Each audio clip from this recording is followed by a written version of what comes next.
té a veure justament, indirectament, amb el que acaben de comentar, directament amb els efectes de la Covid, amb l'atur que tenim a la ciutat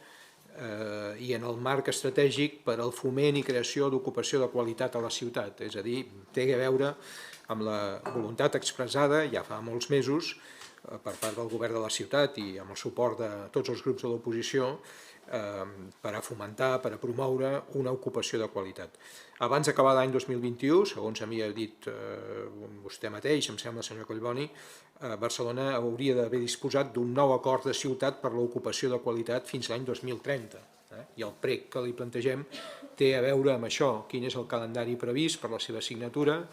quines són les adhesions actuals a l'acord i les actuacions previstes per les noves adhesions, quins són els principals eixos i línies d'actuació de l'acord, quina és la previsió pressupostària d'aquest acord, les inversions previstes i quins seran els indicadors quantitatius i qualitatius avaluables.